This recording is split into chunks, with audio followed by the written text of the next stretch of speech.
हिंदी दर्शन में आपका स्वागत है। हम कक्षा 9 से 12 के लिए चलने वाली पुस्तक नवीन हिंदी व्याकरण एवं रचना का अध्ययन कर रहे हैं।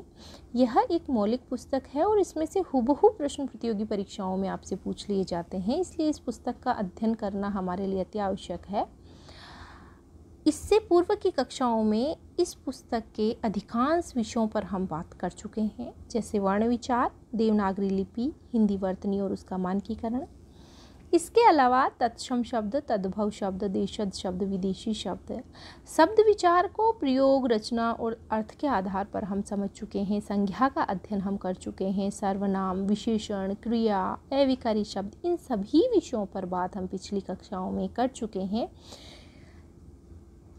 इसके साथ ही साथ अगर हम देखें तो संधि और समास पर भी हम बात कर चुके हैं। आज की कक्षा में हम उपसर्ग का अध्ययन करेंगे।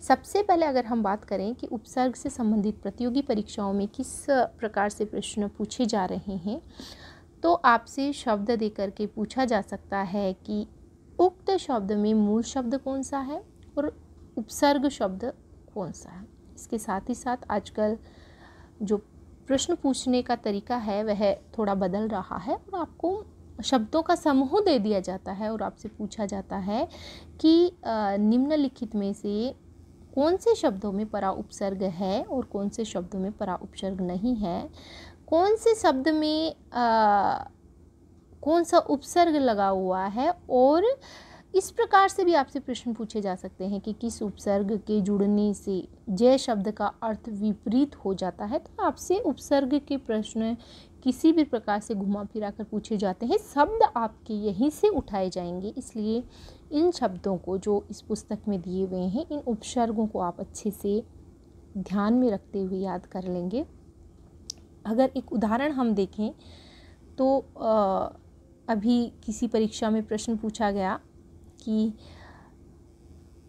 कौन सा शब्द परा उपसर्ग से नहीं बना है। प्रश्न है परा उपसर्ग से शब्द कौन सा नहीं बना है और आपको 4 शब्द दे दिए। परामर्श, मिलते जुलते शब्द आपको दिए जाएंगे, इसलिए आप बहुत ध्यान से शब्दों को देखेंगे। पराधीन, पराभव और पराजय, ये 4 शब्द आपको देकर के पूछा जा रहा है कि कौन से शब्द में परा उपसर्ग नहीं है। 3 और 4। तो अगर हम बात करें परामर्श की, तो परामर्श, परा और मर्श, यहाँ परा उपसर्ग हमें देखने को मिल रहा है, परा और मर्श। पराधीन की अगर हम बात करें तो यहाँ पर उपसर्ग है, परा उपसर्ग नहीं है।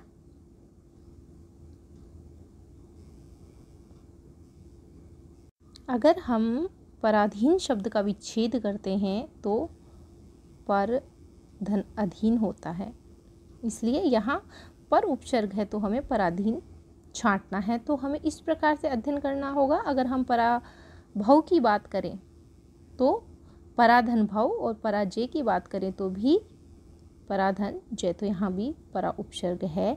जो पराधीन शब्द है इसमें पर उपसर्ग हमें देखने को मिलता है। कुछ ऐसे शब्द हैं पराधीन के अलावा पराश्रित, परायण, परोपकार और परावलंबन, ये ऐसे शब्द हैं यहाँ परा उपसर्ग हमें नहीं देखने को मिलता। यहाँ हम अगर विच्छेद करके देखते हैं तो हमें पर उपसर्ग निकल कर हमारे सामने आता है, जैसे परलोक, पर और लोक, पराधीन, पर और अधीन। इस प्रकार से विच्छेद करते हुए आपको शब्दों को देखना है। तो पुस्तक हमें क्या कहती है, आइए देखते हैं।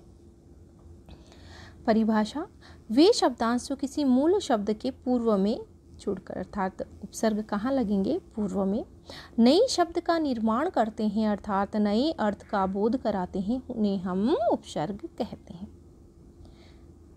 ये शब्दांश होने के कारण वैसे इनका स्वतंत्र रूप से अपना कोई महत्व नहीं होता, किंतु शब्द के पूर्व यानी संश्लिष्ट अवस्था में लगकर उस शब्द विशेष के अर्थ में ये परिवर्तन ला देते हैं, उन्हें हम क्या कह रहे हैं, उपसर्ग। ये हो गई उपसर्ग की परिभाषा।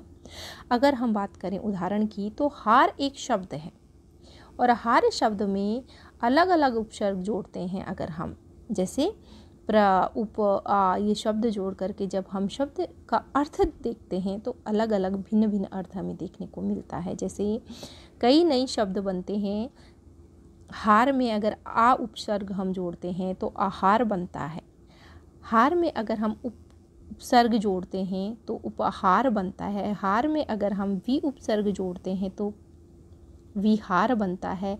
अगर हम उपसर्ग जोड़ते हैं तो परिहार बनता है। अगर हम प्रति उपसर्ग जोड़ते हैं तो प्रतिहार बनता है। अगर हम सम उपसर्ग जोड़ते हैं तो संहार बनता है। और हम अगर उद उपसर्ग जोड़ते हैं तो उद्धार बनता है। इस प्रकार से शब्दों का निर्माण होता है और उनका सबका अर्थ भी भिन्न भिन्न होता है। जैसे आहार का भोजन, उपहार का भेंट, प्रहार का चोट, विहार का भ्रमण।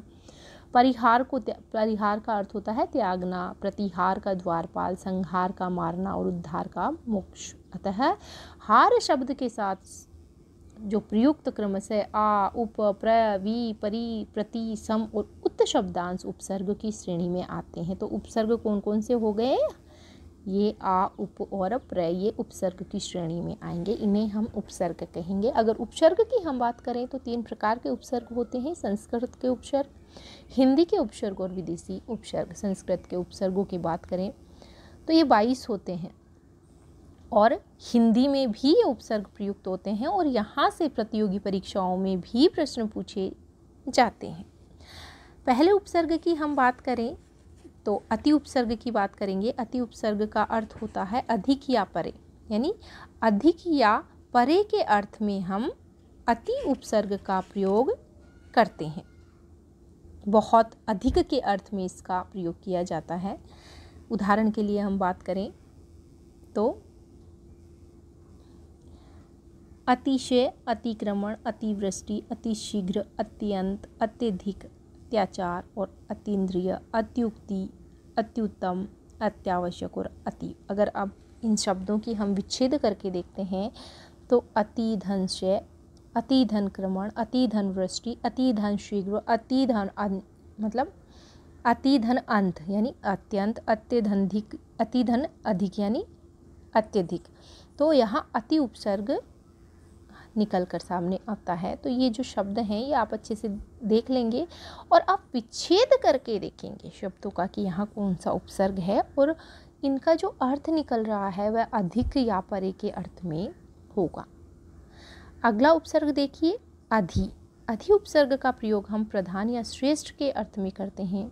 जैसे अधिकरण, अधिनियम, अधिनायक, अधिकार, अधिमाश, अधिपति, अधिकृत, अध्यक्ष, अधीक्षण, अध्यादेश, अधीन, अध्ययन, अधीक्षक, अध्यात्म और अध्यापक। अगर हम अध्यापक की बात करें, अगर हम अधीन की बात करें, अगर हम अधिकृत की बात करें, ये जो सभी शब्द हैं यहाँ अधि उपसर्ग हमें देखने को मिल रहा है। अधिधन करण, अधिधन नियम।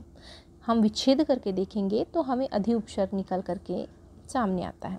अगले उपसर्ग की बात करें अनु उपसर्ग। इसका अर्थ होता है पीछे या समान के अर्थ में इसका प्रयोग हम करते हैं। जैसे अनुकरण, अनुकूल, अनुचर, अनुज, अनुशासन, अनुरूप, अनुराग, अनुक्रम, अनुनाद, अनुभव, अनुशंसा, अन्वय, अन्वीक्षण, अन्वेषण, अनुच्छेद और अनुदित। यहाँ अनु उपसर्ग हमें देखने को मिलता है। कुछ शब्द ऐसे हैं जहाँ हमें ऊ की बड़ी मात्रा देखने को मिल रही है, जैसे अनुदित। ऐसे शब्द दे करके हमें भ्रमित किया जाता है कि यहाँ कौन सा उपसर्ग है। तो आप इन शब्दों को अच्छे से देख लेंगे। यहाँ अनुदित में भी अनु उपसर्ग ही आता है। अप उपसर्ग, अप का आशय हम बुरा या विपरीत के अर्थ में प्रयोग करते हैं। जैसे अपकार, अपमान, अपयश, अपशब्द, अपकीर्ति, अपराध, अपव्यय और अपहरण।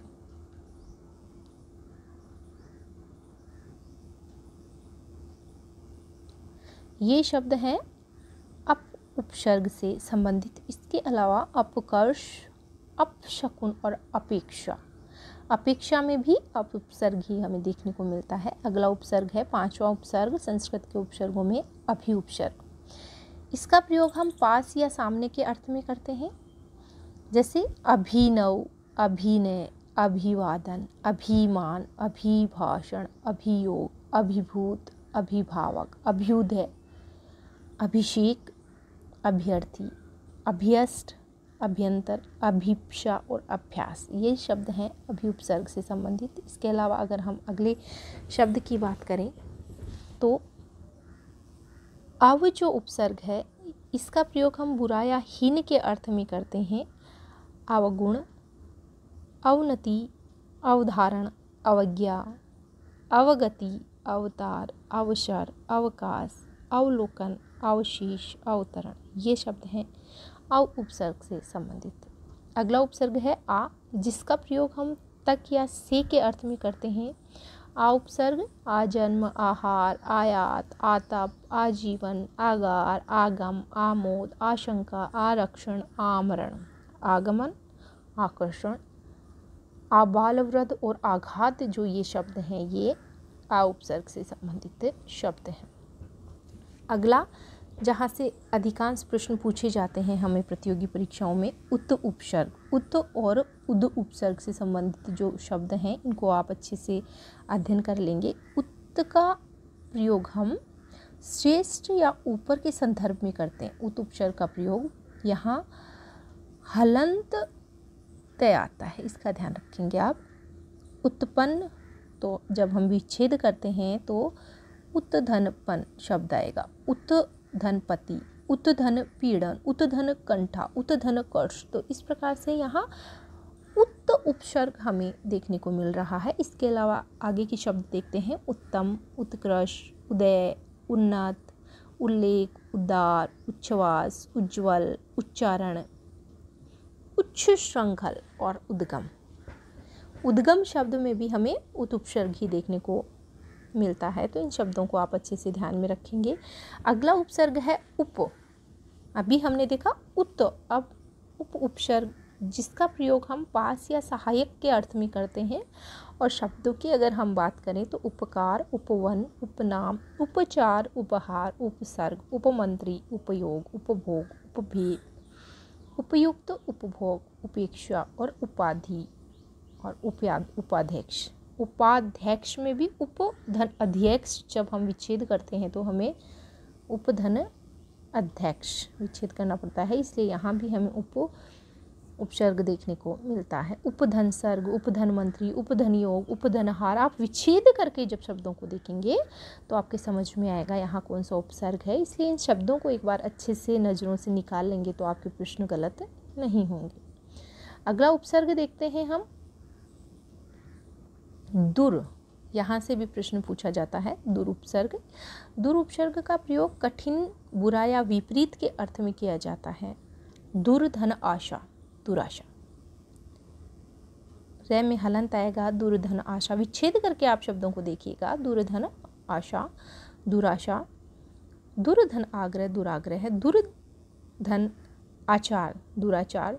दुर्धन अवस्था, दुर्वस्था। दुरुपयोग, दुर्भिसंधि, दुर्गुण, दुर्दशा, दुर्घटना, दुर्भावना और दुरूह, ये सभी दुर शब्द से संबंधित शब्द हैं जिनमें दुर उपसर्ग हमें देखने को मिलता है। और दुर उपसर्ग का प्रयोग हम कठिन, बुरा या विपरीत के अर्थ में करते हैं। यहाँ से प्रश्न पूछे जाते हैं, इन शब्दों को आप अच्छे से देख लेंगे। दुस उपसर्ग कहाँ देखने को मिलता है? दुस का प्रयोग ही हम बुरा, विपरीत और कठिन के अर्थ में करते हैं। दुश्चिंता, दुशासन, दुष्कर, दुष्कर्म, दुस्साहस और दुस्साध्य। अगला जो शब्द है वह है नी। नी उपसर्ग का प्रयोग बिना या विशेष के अर्थ में किया जाता है, जैसे निडर, निगम, निवास, निदान, निहत, निबंध, निदेशक, निकर, निवारण, न्यून। न्यून जो शब्द होता है, ध्यान रखिएगा, इसमें भी नी उपसर्ग होता है। न्यून, न्याय, न्यास, निषेध और निषेध, ये जो ऐसे शब्द होते हैं इनको ध्यान में रखिएगा। यहाँ हमें नी उपसर्ग देखने को मिलता है। अगला शब्द है निर, हलंत र। निर उपसर्ग बिना या बाहर के अर्थ में हम प्रयुक्त करते हैं, जैसे निरपराध, निराकार, निराहार, निरक्षर, निरादर, निरहंकार, निरामिष, निर्जन, निर्धन, निर्यात, निर्दोष, निर्वलंब, निरोग, नीरस, निरह और निरीक्षण। इसके अलावा अगला शब्द देखते हैं निश उपसर्ग, जिसका प्रयोग हम बिना या बाहर के अर्थ में करते हैं। निश्चय, निश्चल, निष्काम, निष्कर्म, निष्पाप, निस्तेज और निस्संदेह, ये निश उपसर्ग के शब्द हैं। प्र उपसर्ग की बात करें तो प्र का प्रयोग हम आगे या अधिक के अर्थ में करते हैं। इससे बने शब्दों की अगर हम बात करें तो प्रदान, प्रबल, प्रधन बल, प्रधन योग, प्रधनचार, प्रधनसार, प्रहार, प्रयत्न, प्रभंजन, प्रपोत्र, प्रारंभ, इनमें ध्यान रखिएगा प्रपोत्र, प्रारंभ जैसे शब्दों में भी हमें प्र उपसर्ग ही देखने को मिलता है। प्रोज्वल, प्रयत, प्राचार्य, प्रायोगिक और प्रार्थी, ये शब्द ऐसे हैं जहाँ हम प्र शब्द उपसर्ग को पाते हैं। अगला उपसर्ग देखते हैं परा उपसर्ग, जिसका प्रयोग हम विपरीत, पीछे या अधिक के अर्थ में करते हैं। शब्दों की बात करें तो पराजय, पराभव, पराक्रम, परामर्श, परावर्तन, पराविद्या और पराकाष्ठा। परि, यहाँ से कई बार प्रश्न प्रतियोगी परीक्षाओं में पूछे जा चुके हैं। परि उपसर्ग का प्रयोग चारों ओर या पास के अर्थ में करते हैं। परिक्रमा यानी चारों ओर जो हम लगाते हैं, यानी पास या चारों ओर के संदर्भ में हम इसका प्रयोग करते हैं। परिक्रमा, परिवार, परिपूर्ण, परिमार्जन, परिहार, परिक्रमण, परिभ्रमण, परिधान, परिहास, परिश्रम, परिवर्तन, परीक्षा, पर्याप्त, पर्यटन, परिणाम, परिमाण, पर्यावरण, परिच्छेद और पर्याप्त। अगला शब्द है उपसर्ग, प्रति उपसर्ग, और इसका प्रयोग हम प्रत्येक या विपरीत के अर्थ में करते हैं। प्रतिदिन, प्रतीक, प्रतिकूल, प्रतिहिंसा, प्रतिरूप, प्रतिध्वनि, प्रतिनिधि, प्रतीक्षा, प्रत्युत्तर, प्रत्याशा और प्रतीति, यहाँ हम प्रति उपसर्ग को पाते हैं। अगला उपसर्ग है वि उपसर्ग। वि उपसर्ग का प्रयोग हम विशेष या भिन्न के अर्थ में करते हैं, जैसे विजय, विज्ञान, विदेश, वियोग, विनाश, विपक्ष, विलय, विहार, विख्यात, विधान, व्यवहार, व्यर्थ, व्यायाम, व्यंजन, व्याधि, व्यसन और व्यू, ये शब्द हैं वि उपसर्ग से बने। शु उपसर्ग की बात करें तो इसका प्रयोग हम अच्छा या सरल के अर्थ में करते हैं। सुगंध, सुगति, सुबोध, सुयश, सुमन, सुलभ, सुशील, सुअवसर, स्वागत, स्वाल्प और शुक्ति के अर्थ। सम जो उपसर्ग है इसका प्रयोग हम अच्छी तरह या पूर्ण शुद्ध के अर्थ में करते हैं, जैसे संकल्प, यह है सम उपसर्ग हलंत में सम। संकल्प, संचय, संतोष, समधन तोष विच्छेद करके भी आप देख लीजिए। समधन तोष, समधन घटन, समधन चार, समधन लग्न, समधन योग, समधन हार, संशय, संरक्षा, ये जो शब्द हैं ये सम उपसर्ग से बने हैं। और अंतिम जो संस्कृत का उपसर्ग 22 उपसर्गों की हमने बात की, उनमें है अन उपसर्ग, जिसका प्रयोग हम नहीं या बुरा के अर्थ में करते हैं। अनंत, अनादि, अनेक, अनाहूत, अनुपयोगी, अनागत, अनिष्ट, अनीह, अनुपयुक्त। अनुपयुक्त में ये जो शब्द हैं इनमें आप अनु उपसर्ग और अन उपसर्ग इनमें विच्छेद करके देखेंगे जब, तो अन धन उपयोगी होगा, यहाँ अन धन उपयुक्त होगा, विच्छेद करेंगे तो आप इन शब्दों का ध्यान रखिएगा। यहाँ अनु उपसर्ग नहीं है, ये शब्द आपको भ्रमित करने के लिए दे दिए जाते हैं। यहाँ अन उपसर्ग होगा।